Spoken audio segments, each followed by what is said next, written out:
Bien, continuons notre montage ce soir.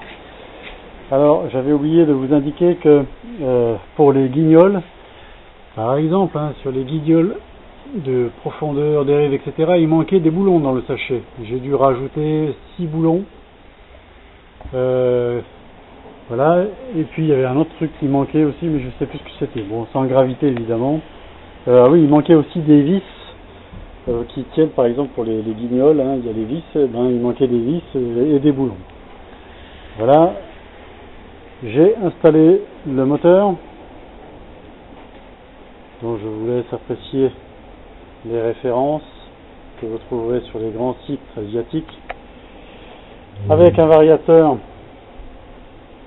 Scorpion 90 ampères. Et puis je vais continuer l'installation et on verra ça tous ensemble tout à l'heure. Plus. Alors pour continuer, voilà, cette fois, après le moteur comme on a vu tout à l'heure, le montage du capot, sur lequel il n'y a pas de fixation au montage du capot. J'ai donc dû percer 3 trous, un de chaque côté et puis un dessous qu'on va trouver ici, pour pouvoir mettre les vis dans la paroi coupe-feu pour faire tenir le capot. Avec le cône fourni d'origine, sur malheureusement lequel il manquait 2 vis que j'ai dû chercher dans ma caisse à outils pour pouvoir mettre mon cône.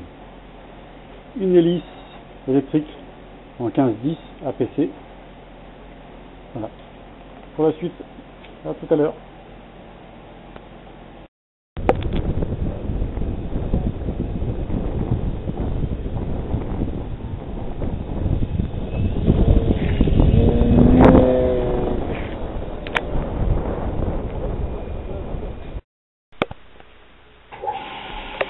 Voilà, de retour du premier vol aujourd'hui. On a eu quelques petits soucis, mais rien de bien grave. Voilà, je vous fais juste remarquer, avant de terminer toute cette vidéo de montage, que le train en alu, de très bonne qualité. Je l'ai redressé un petit peu au niveau des angles ici à l'étau. Celui-ci était très bas, son angle était très long. Je les ai relevés un petit peu, ça permet d'avoir l'hélice beaucoup plus haute du sol et ça permet également d'éviter de frotter au sol. Ça c'était la première des choses. Concernant le vol de la machine, c'était très bien. On a fait 2 vols, un décollage sur 10 à 15 mètres, un vol très très bien. Les mesures de gouverne données par la notice étaient très suffisantes pour pouvoir faire les premiers essais.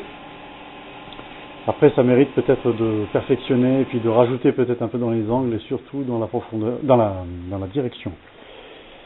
Mais pour faire les premiers essais, ce qui donne... Bien voilà, je reprends parce que je suis tombé en panne de pile avec l'appareil photo. Je disais que ces premiers vols étaient très bien.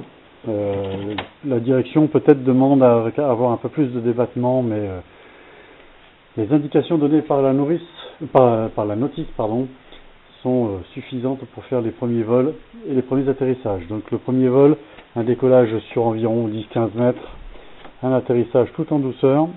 Je peux dire que l'avion plane. Le centrage était effectué de cette façon-là, avec 2 accus. Ici, voilà, on va essayer de regarder. Et puis les accus ce sont des 3300 en 6S. Je vais vous donner le poids. Alors, accu pour le moteur, 560 grammes, 3300. Et accu de réception des LiPo en 2S qui font 139 grammes. Le réglage était parfait, il n'y avait rien à redire, une double alimentation. Voilà, je vous souhaite bon vol.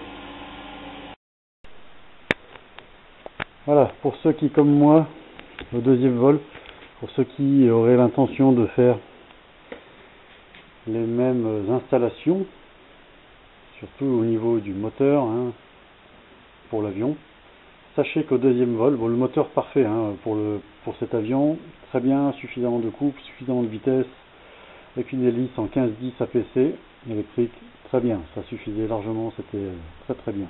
Le variateur, c'est un Scorpion 90 ampères, ça je l'avais déjà dit. Mais par contre, ce qu'il faut savoir, c'est que moi j'ai l'hélice qui est partie au deuxième vol. Pourquoi?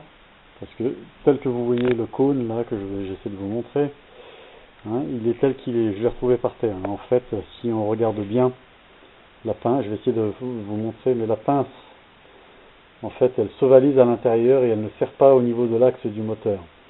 Ce qui fait qu'il a tourné sur lui-même, et puis il s'est barré en vol.